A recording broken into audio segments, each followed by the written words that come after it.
Hey guys, welcome to દ્રષ્ટિસ kitchen. આજે હું તમારી જોડે ભરેલા રીંગણા બટેકાના શાકની રેસિપી શેર કરીશ.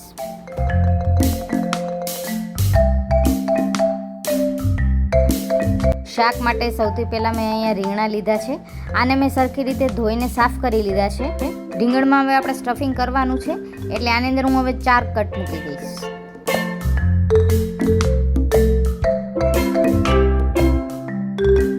આપણે સ્ટફિંગની તૈયારી કરી લઈશું. એની માટે આપણે શાકના ગાંઠિયા હોય એનો ભૂક્કો મેં લીધો છે. આની બદલે તમે શેકેલો ચણાનો લોટ પણ લઈ શકો છો. પછી એમાં આપણે સુધારેલા ટમેટાં નાખશું, લસણની પેસ્ટ નાખશું, પછી ધાણા જીરું, હળદર અને મીઠું નાખી દઈશું. રીંગણ થોડા તુરા હોય એટલે આપણે એનો સ્વાદ બેલેન્સ કરવા આની અંદર ગોળ નાખશું.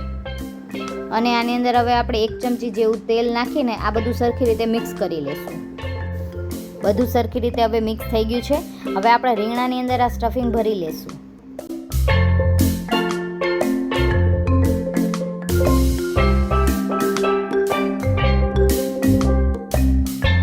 કુકરમાં હવે આપણે 2 ચમચી જેટલું તેલ નાખશું અને એની અંદર હવે આપણે અડધી ચમચી જેટલી હિંગ નાખશું અને પછી તરત આપણે બટેકા નાખી દઈશું અને આને ધીમા ગેસ પર થોડી વાર ફ્રાય થવા દઈશું તેલમાં.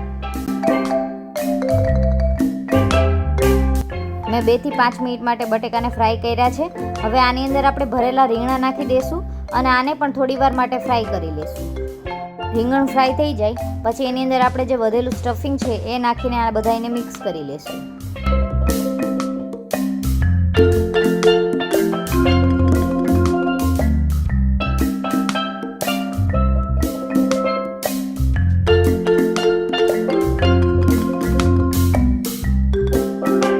બધું સરખી રીતે હવે મિક્સ થઈ ગયું છે. હવે આની અંદર આપણે 1 ગ્લાસ જેવું પાણી નાખશું અને ધીમા ગેસ પર 4 થી 5 વિસલ વાગે ત્યાં સુધી આને પકવવા દઈશું.